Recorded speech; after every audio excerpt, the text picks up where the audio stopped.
تدریس او څیړنه کې مصنوعي ځیرکتیا د پېښور پوهنتون پښتو څانګې لخوا په اهمه موضوع سیمینار د چیرمن ډاکټر نور محمد دانش په اهتمام کامیاب سیمینار یقیني شو.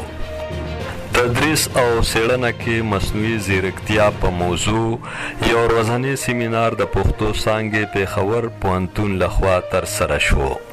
پروفیسر ډاکټر عمر عثمان خان مروت، ډایرکټر نیشنل یونیورسټي آف کمپیوټر اینڈ ایمرجنګ ساینسز پېښور حیات آباد کیمپس په دغه موضوع خپله کلیدي مقاله کې د مصنوعي ذهانت په معنا، مفهوم، افادیت او ضرورت، د ژبې او ادب په وده کې د مصنوعي ذهانت په استعمال او پراختیا په عواملو او اړتیاو خپل معلومات د سیمینار ګډونوالو سره شریک کړل. ښاغلي عمر عثمان په ژبني او ادبي تحقیق کې د مصنوعي ذهانت د استعمال په اسانتیا او په تعلیمي میدان کې د مصنوعي ذهانت په مدارجو هم مسؤلینو ته په عملي توګه د سلایډونو په ذریعه ګټور معلومات ورکړل. دا اهم سیمینار د پښتو څانګې پېښور پوهنتون د چیرمن یا رئیس ډاکټر نور محمد دانش بیٹنی په اهتمام را جوړ شو. پوهان ډاکټر نصر الله جان وزیر په سیمینار کې د مشر میلمه په حیث ګډون وکړ.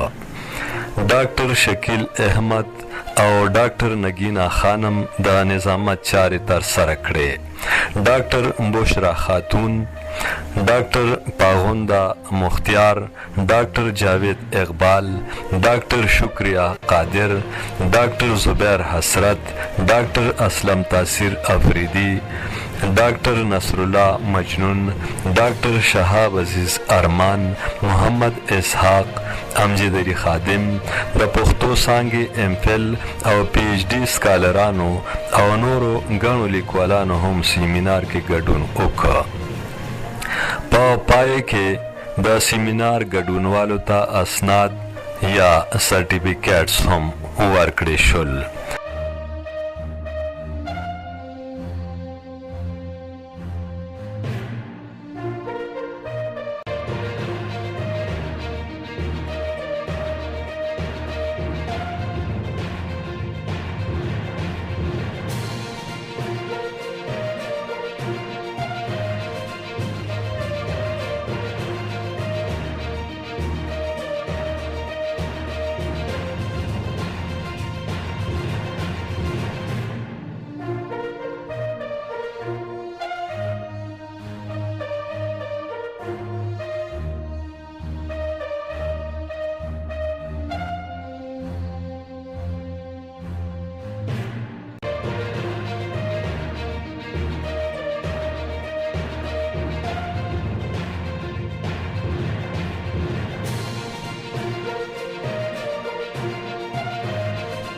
امجد علی خادم، پښتونخوا ټي وي، پېښور.